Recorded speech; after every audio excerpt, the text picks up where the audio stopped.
Our next session is a fireside chat with two senior executives from Microsoft and LinkedIn, and is sponsored by Pinchin. Well, I'd like to welcome Emma Da Silva. Emma's the Vice President of Marketing and Operations at Microsoft. And Jonathan Lister. Jonathan is Vice President of Sales Solutions and Canada Country Manager for LinkedIn. The topic today is the impact of technology on society, business, and frankly, our lives. Yesterday, we had what I thought was a really interesting presentation for those of you who are here from Salim Ismail, the author of the book Exponential Organizations. It was a real wake-up call, I thought. Salim explained, and had lots of data to support it, how industries such as the automobile industry, the utility industry, the energy industry could go the way of Kodak, go the way of the music industry, go to the way of the public scene industry, and this could all happen in the next decade or two. This is all due to advances in technology. So this panel is not about real estate. In fact, I don't even think we're going to use the words real estate for the next hour.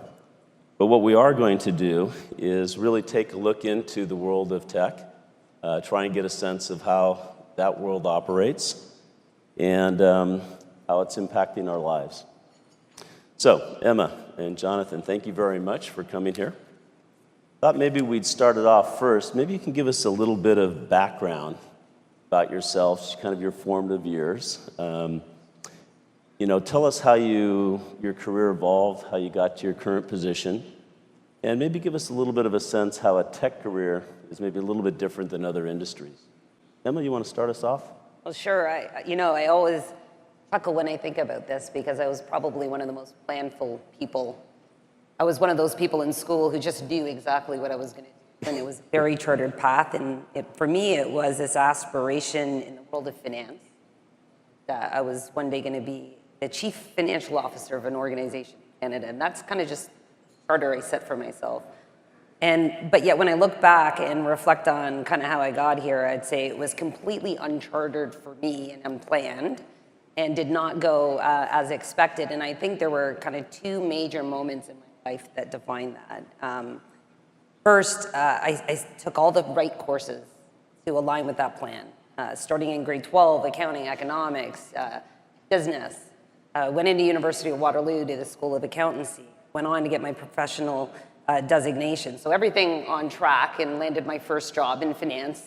But what was unexpected for me is two pivotal points. I'm in Waterloo, I'm taking cooperative education programs, and my first decision point on some employment decisions were, I was down to two scenarios. Would I go with this one company that seemed to have a really interesting opportunity for me? It was, I would be able to work in South America for half the time, support me learning Spanish. Of course, it would be in the world of finance, and so that just seemed really cool. Or to go work for this tech company called Microsoft. And it was a really intriguing interview, and I kind of stepped back and I went to the Wild Duck Cafe, and I met a friend of mine named Eric who had been in engineering at Waterloo and had gone to public school with me all the way through.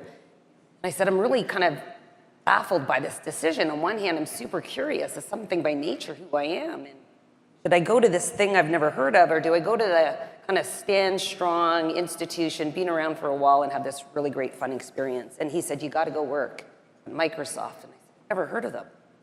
And that might seem foreign today, but I literally, at this particular time, Windows was not even an operating system in the computing space.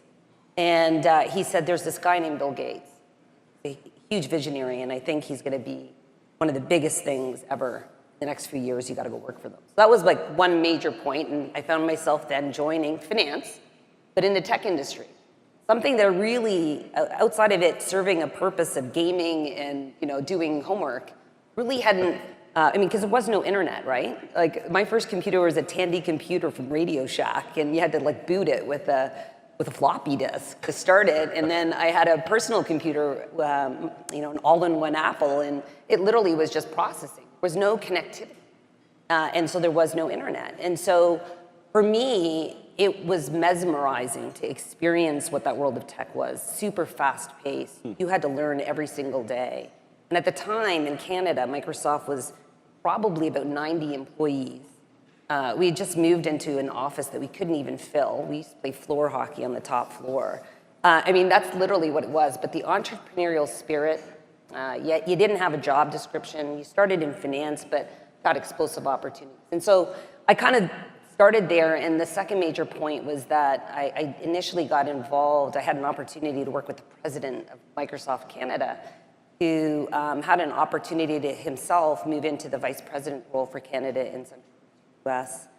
And he basically said to me, hey, I really want you to take this job, because I had had an opportunity to work with him. And I said, are you crazy? Like, I'm not ready for something like that. And he said, I had a trust level with him. And second, I had a lack of confidence, but in him, he saw something in me. And so it was taking those first initial steps into roles that I thought were bigger than me. And he really challenged me with this thought process around, if you only take jobs that you already are ready for, then there's no growth and development. Well, it sounds like it was a good call in retrospect, but not obvious at the time.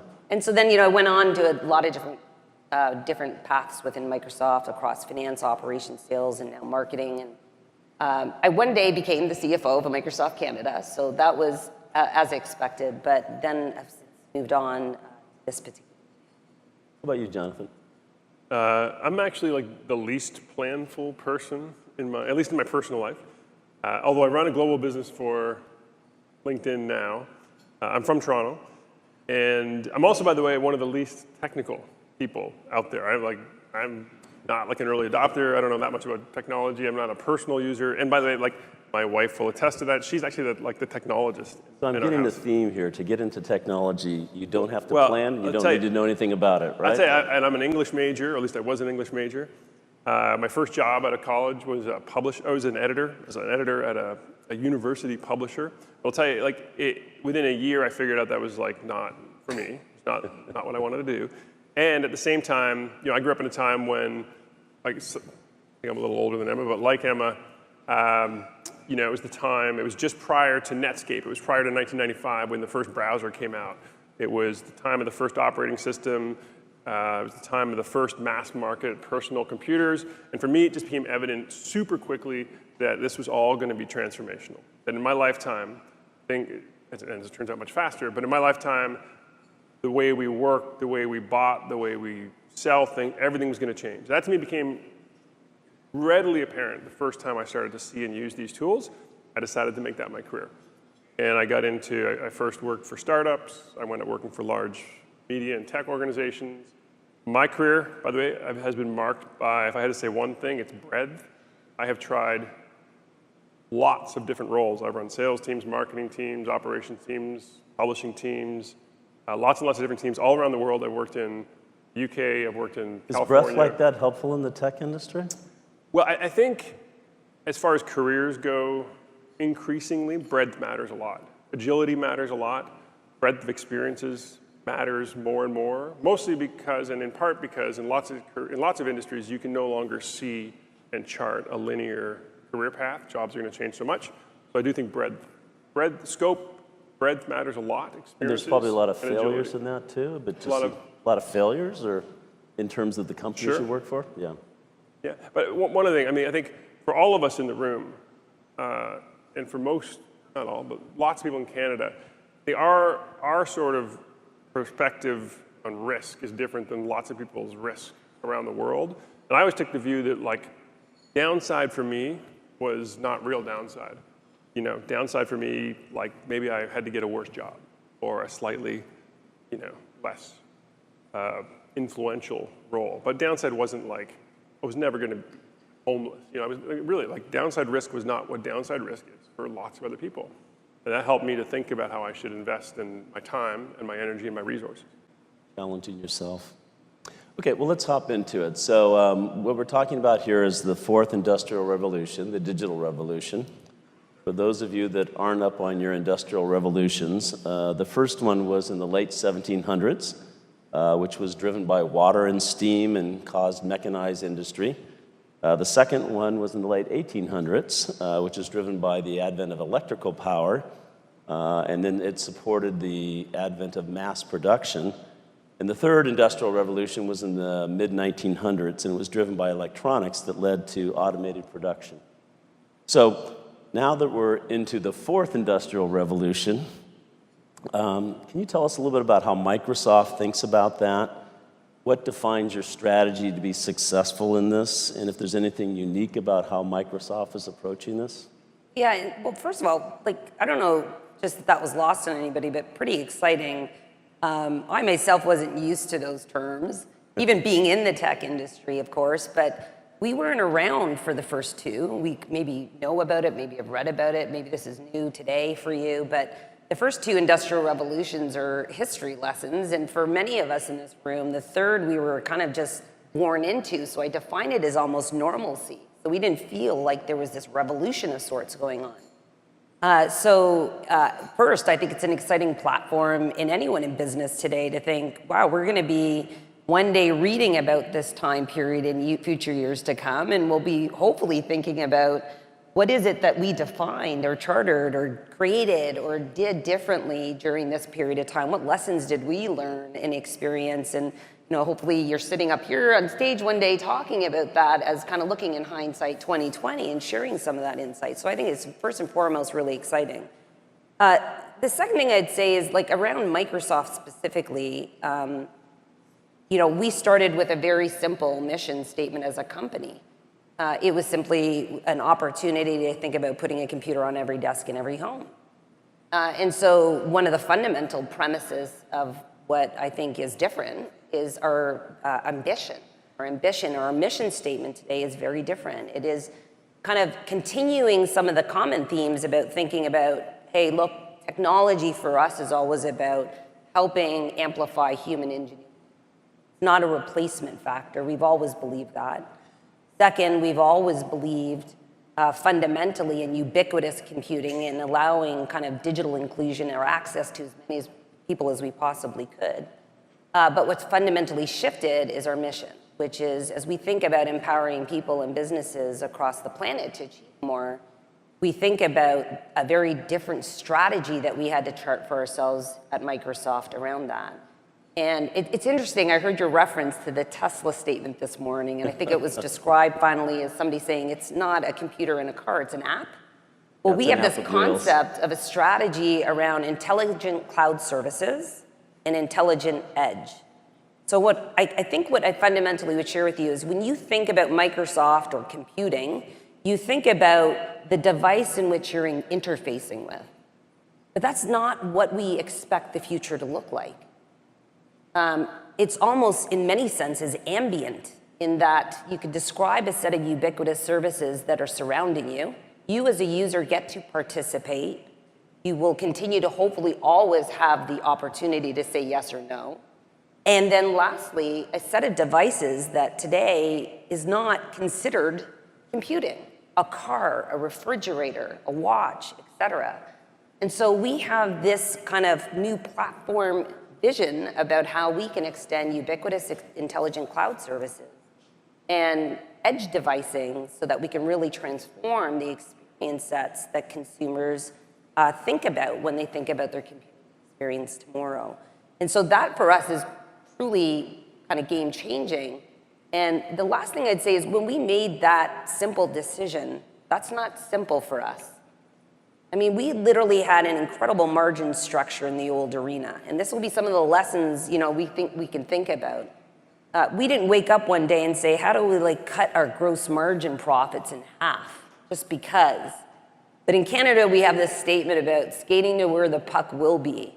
And sometimes, as I say to people who fascinate about gross margin structure and look at opportunity and say, whoa, that's just too expensive for me, I simply say one thing, which is, 90% profit on zero is zero, right? So we had to make some pretty hard trade-offs in a very fiscally challenging market space in the early 2000s to see that opportunity for this company to make a very pragmatic shift and transform ourselves to be ready to capitalize on this market opportunity. Yeah, maybe a couple comments on this sort of idea of fourth industrial revolution. First of all, I want to step back and define it for lots of folks. Like for me, the fourth industrial revolution is essentially will be noted by automation, machine learning, AI, right? And it's really an amalgam of the impacts will be felt on us, like physically, biologically, technically. So it's kind of a coming together of a lot of different prior initiatives.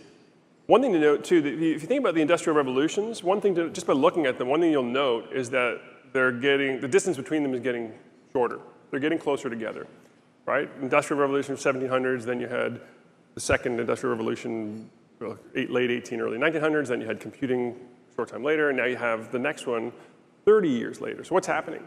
The other thing that will matter to us, all of us in our lifetime, and certainly our kids, is this idea of compression of time.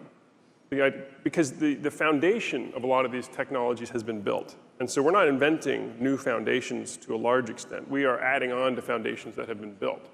And therefore, it takes less time, like less time to produce what seem like and are revolutionary products. That's why we took a poll 5 years ago and we asked, who thinks they'll see autonomous driving in like 15 years? Nobody would have put up their hand, like 2 people. One of them, by the way, is Reid Hoffman, who founded LinkedIn. But very few people 5 or 10 years ago even thought that autonomous driving would be a real thing in 10, 15 years. It's going to be, right? It's going to be, for us, much less our kids. And that's compression of time. And you'll see, through the fourth industrial revolution, the impacts will be felt in an ambient way. Computing will become ambient. Computing will be, the interfaces will all change. This idea of a keyboard or even voice, you'll start to get a lot of... Any ideas for what it takes to be a winner, or any ideas for what it takes to avoid being a loser in this environment? I think some of them aren't surprising. I think what you're hearing already, what you heard Barry talk about too, is time to market. Like a lot of these, I guess 2 things. One is, a lot of the sort of early groundswell is happening, right? People have already gotten into some of these things, but getting in early, this is happening, right? Like autonomous driving is happening. Things are happening now. So I think getting in early is one. I think maybe another one too is this idea of openness, right? Agility, really being open to lots of different opportunities. Google for sure, for a long time, by the way, worries about its biggest competitor. And Google's biggest competitor, according to Google, is still 2 guys in a garage. Right? Google, they will tell you that. I used to work for Google, and that was what we talked about a lot around the hallways. This idea that your competitor isn't someone you know, it's someone you don't know. And it's because time to market is so much faster. And you see this, disruption happens. It's why industries get disrupted. Industries don't get disrupted because they saw the disruption coming. They didn't see the disruption, for the most part. It's because they didn't see the disruption coming because it happens faster than they thought. So I think the takeaway is for all of us and for business leaders too, landscape scanning, this idea of awareness of your industry, I think is becoming more and more important. Can 2 guys in a garage still compete with companies that have trillion-dollar market caps? I think it's getting harder. They're definitely the returns to scale are taking place for companies, the companies we know, the largest tech companies who dominate the stock markets now. But it's still a very, very real possibility. It's why you see companies like Google, in particular, Microsoft to some extent. These are very acquisitive companies, right? They're acquiring lots and lots of companies. The numbers of companies that they acquire is staggering because they're taking out their 2 guys in a garage. Well, speaking of the competition from 2 guys in a garage, so everybody's got electronic devices now, so access to customers is easy. The knowledge and information that's shared is available to everybody now. The cost of computing power has dropped dramatically with web services. So really the opportunities and the barriers to entry for new business are dramatically reduced. How do you guys see that? How do you see if that's, what opportunities and challenges does this provide? And one of the things brought out yesterday in the tech session we had is that people with intellectual capital, as well as monetary capital, are at a huge advantage to people that are just maybe relying on physical labor. And how do you guys see that environment going forward, where the cost of creating new businesses and having access to information, having access to customers, relatively not that much? Emma? I'm a big systems thinker, and so I look for pattern recognition. That's just something in how I learn and think. But I think the disruption that we're seeing today, in many senses, is not going to be different than the lessons that we can glean on from those past. I mean, even if you think about water and steam, first of all, is water and steam produced a mechanized machine that could perform mechanical work. Great, sounds interesting, but when you think about the application of that, that was what was truly revolutionary. I mean, even that simple analogy is what unified Canada from coast to coast through steam engine. So when we think about tech, we think you think of it in that term of Microsoft participating as a giant in that space, but we actually think more about unlocking a platform of capabilities that other people are going to just do fascinatingly interesting things on, things that we're seeing today.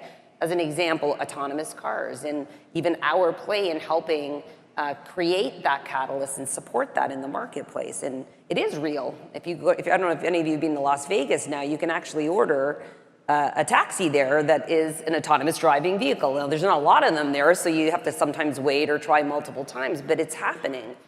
So we really do think not solely about the tech itself, but the applications. And I think there's exponential capabilities that we think about today. Will be products, services, perhaps even materials that we've never even heard of today. Second is patterns around labor. We talked a little bit about the labor market. You know, when mass production hit in the second industrial revolution, everyone just thought, well, geez, you know, their machines are going to replace humans. But that didn't happen. Now, it was very disruptive to the labor force because of different skills that were needed in the marketplace, for sure. It changed the very landscape of the employment market, but it actually helped the economy grow and help employment grow. And so I think, again, you know, when I think about these patterns as just a couple examples, those are all pattern recognition techniques for us to think about in terms of what is likely to happen at this particular moment. Yeah, and I'd say it's, from my perspective, it's mostly a good thing. I think it's great that you know, it's much easier to start businesses. It's much easier to found companies and create productivity and create jobs. I think that is all really, really good. I work with lots of startups, and you know, these startups now, you know, they're role models. It's like 10 or 15 years ago, there weren't as many role models for someone to start a company, and it was harder. But you're seeing it. It's unbelievable how many young people, 22, 23, I see coming out of university, whose their ambition is to start a company. Their ambition is to never work for another company. Yep. And that's a very real thing. That's rippling through the economy, certainly in the tech industry, but in lots of other industries as well. So and it's mostly a good thing. Two is, though, again, for us in the room, like this will impact us in our lifetime. We are going to go through a period of labor disruption, not unlike what happened following other industrial revolutions. Like the job market is going to be disrupted. It's going to have to settle. It is all skills related, right? There's a whole new wave of skills that are being created, lots of them technical, but not all of them, that are creating what we think of at LinkedIn as skills gaps, right? The surplus of skills that people have and the demand for those skills from employers, they're changing. And people will have the wrong skills. I think, you know, Barry talked about the construction workers who seemed to go into the oil patch, and then where did they go? Well, my view is lots of them went into much lower wage jobs. So some of these new jobs are incredibly well paying. We've all heard about this disparity of wealth and how this is kind of leading to some of the populism we're seeing. I mean, do you actually think some of these technological revolutions, this fourth digital revolution, is maybe a little bit behind some of what we're seeing in terms of the populism? People who just aren't going to participate in this? I think it is. I mean, so you know, Emma talked about Microsoft's vision. So LinkedIn's vision is to create economic productivity for every member of the global workforce. That's what we do. That's all the products we make. Every member of the global workforce, we're trying to help make more productive. The reason we're doing that, and it's more important now than ever, is because of this disparity. Because we're getting we're going to enter this period of labor market disparity where you have effectively sort of haves and have-nots. What we're trying to do is create more of a level playing field. We're trying to help deliver skills to people whose skills are changing, whose jobs are changing, so that they can upskill, so that they can get into jobs that are better and more important and better suited for them. To some extent, it's a matching exercise. Lots of those jobs exist. People aren't in the right jobs. If you think about the labor market in the US right now, I mean, there's lots of jobs out there. There are several million open jobs in the US. I think one of the stats yesterday was there's 3 times as many open jobs as there's people that are unemployed. That's right. That's right. It's a skills issue. Issue. Well, it's a skills issue, and of course, it's a location issue. Although I'll talk about the U.S. The U.S. is a pretty mobile workforce. They tend to go where the work is, more so than Canada and other countries. But you're right. There are lots of open jobs and lots of them are good jobs. The people who don't have the skills to get those jobs. So LinkedIn is trying to help deliver those skills to those people. And we're trying to create awareness, because again, to some extent, it's a matching issue. Well, that's a good lead into connectivity. I know we talked about if LinkedIn's really social media or not. We'll leave that alone. But we've got incredible connectivity now with social media. And I guess the question is, maybe do we have too much? Do you have people who are seeing what people are doing in other parts of the world that's creating unrealistic expectations, making them unhappy? Does it lead to maybe some of the extreme groups we have? It seems to be developing, and that you only kind of listen to people that are saying the same thing as you. I mean, how are you kind of thinking about the impact of social media on society? And once again, is it helping us out, or is it causing some problems? So for context, we view LinkedIn as a professional network. There's 600 million people on LinkedIn. Again, I told you what our vision is, to create economic productivity. By the way, we think there are about 780 million people who are in sort of a knowledge job, 600 million people on LinkedIn. So, we think we're making great progress. Yeah, I'll take an optimistic view. There is a pessimistic view for sure, and I can talk about that as well. I mean, the optimistic view is, at least as far as LinkedIn goes, we're trying to create opportunity. And we're trying to help people recognize that there are opportunities in other places, in their country, wherever they are, in their city. We're trying to create awareness for those opportunities, employment opportunities for the most part, not always, and then trying to help deliver the skills they need to get those opportunities. So that's broadly the view that we take at LinkedIn, and that is our ambition, and that's what we're trying to do. As far as social media goes, sure. I mean, I think, I come back to the compression of time. We're delivering a lot of new, we being tech in general, delivering a lot of new capabilities and tools and products to people that, in large part, where the tech industry and Silicon Valley ethos is to create stuff and put it out there and let people use it. And if you think of Facebook's mantra of move fast and break things, they may want to revisit at some point, but move fast and break things is kind of a mantra largely of Silicon Valley, which was to put things out there and have users use them. Well, in lots of cases, the products are being developed faster than, I think, people's comprehension or people's ability or interest, frankly, or willingness to learn these products. And that's not likely to change, even though I think that social media, by the way, will get better at creating the ability, I think, for themselves to sort of participate less in sort of a fake news. And there are lots of things that you think they'll start. Yeah, there are lots of things that technology and social media can do around the deployment of news. So right now there's an incentive on Facebook, but on other social media as well. There's an incentive more to comment negatively. There's not an incentive to comment positively. We can create incentives to comment positively. We can create incentives to make more constructive comments. You can get rewarded for, which wasn't the way the product was built. And again, I think it goes back to this. It was created, put it out there, let people use it. I think you'll see this correction to more of a built-in use case around positive comments. The same way products, by the way, can be built. All products have biases built into them, or most products do. And we're thinking more and more at LinkedIn about how to acknowledge biases built into product. So, when we build a product, as an example, we never thought about was every person who used the product able-bodied.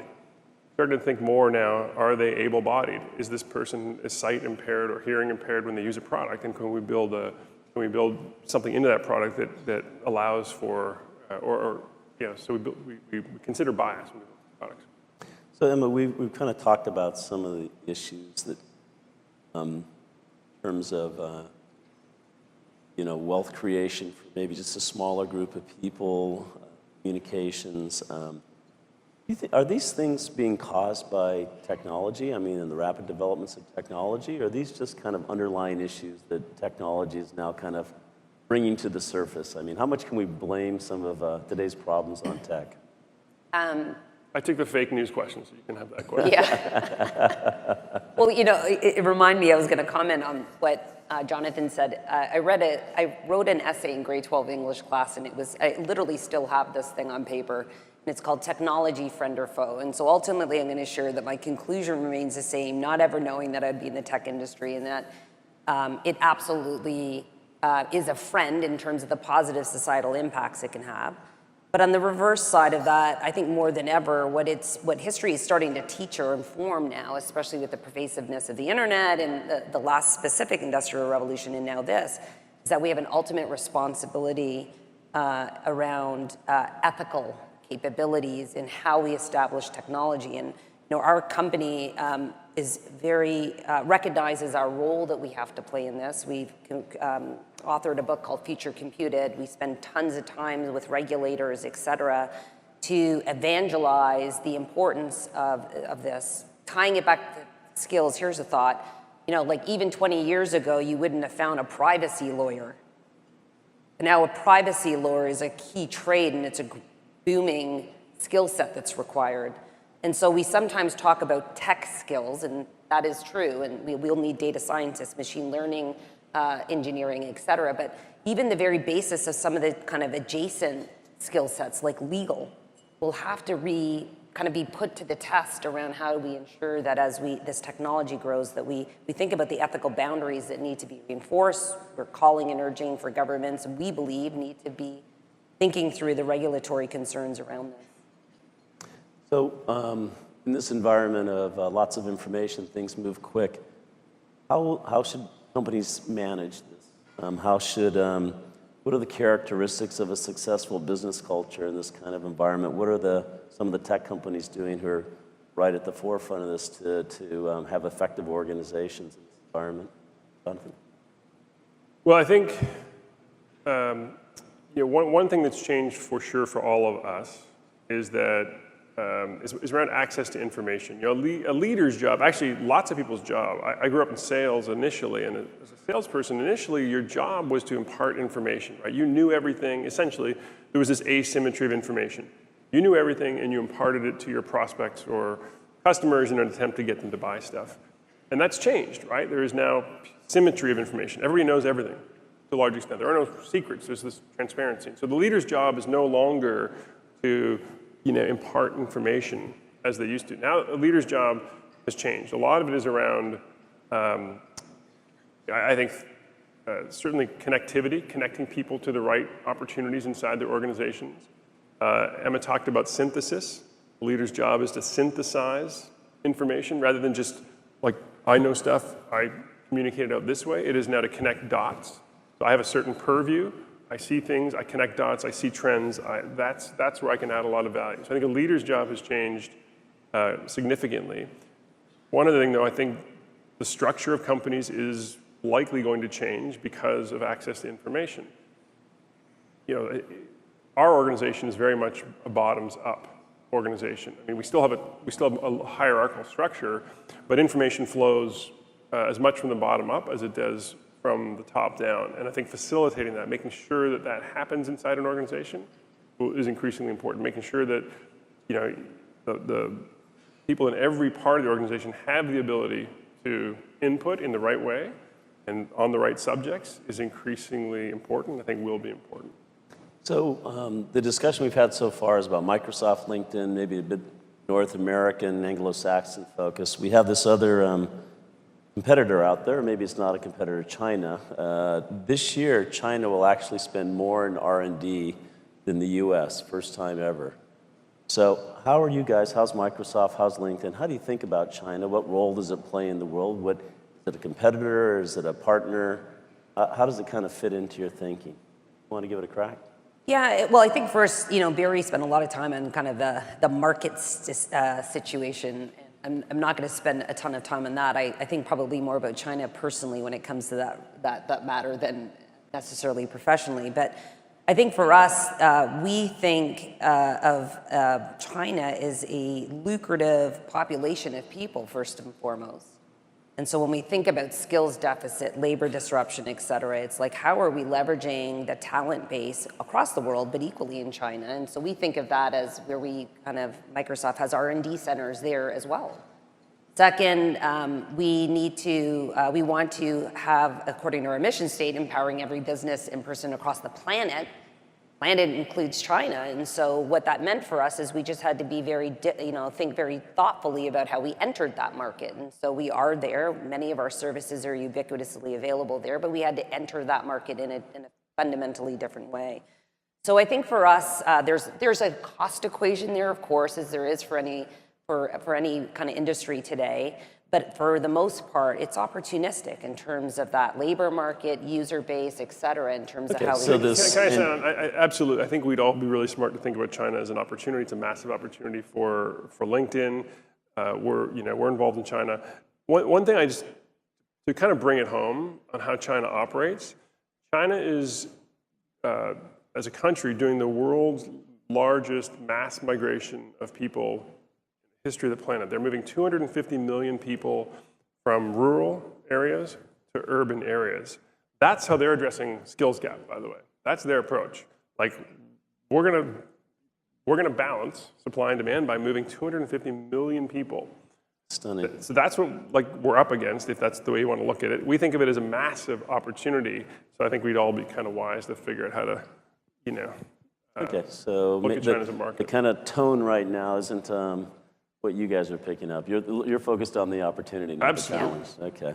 100%. Okay, well, we're going to wrap things up. Last question is, at the World Economic Forum, there was an interesting conclusion. It said that today, there's never been a greater time for peril or for promise in regards to some of the technological changes we're seeing. So what do you guys think? Which side of the table you can take? I can go first. I'm definitely long-term promise. I think things get a lot better, in my view, because of what's possible and what technology I think can bring to bear. I do think there's a significant period of disruption that we are going through, and I think that LinkedIn's view is we're going to try to balance the scorecard a little bit. And I think, by the way, just one quick thing, as leaders in the room, the way that will help lead through this, we talked about awareness, so understanding market scanning, synthesis, connecting dots, but the last thing I think is super important is inspiring people. Like, the talent piece has never been more important. So.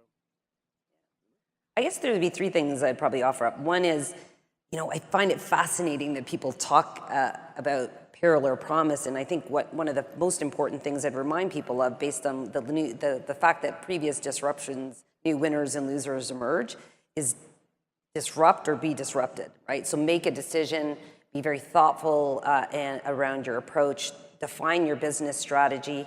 Second, as I think about talent strategy and leadership, Microsoft Jonathan said it. For us, it's lead with clarity, generate energy, deliver results. As leaders, it's not about imparting some wisdom or intellect or knowledge that isn't pervasively available. It's about helping people move in the right direction and help inspire these great people that you've brought into your organization so that you can maximize your impact. Talent strategy, and then lastly, culture. Our CEO, first and foremost, said, a well-informed business strategy, culture will eat that strategy for breakfast. And so I think for us, it's about making sure that as we go into an uncharted path ahead, it can't be a know-it-all culture. We have to be a learn-it-all culture. And we have to build that tenacity amongst our people. We need to have a mindset shift.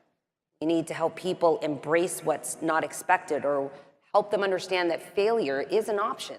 Because I think the only way that you're going to really move forward as an organization is, in this period of time, is some calculated risks. And so we've been thinking about that ourselves in terms of both what leadership role plays in the role of culture. And I think that's what I would probably leave with folks to think about. Great. Well, look, thank you very much, Emma and Jonathan. Really appreciate your insights and kind of giving us a sense of how your world operates.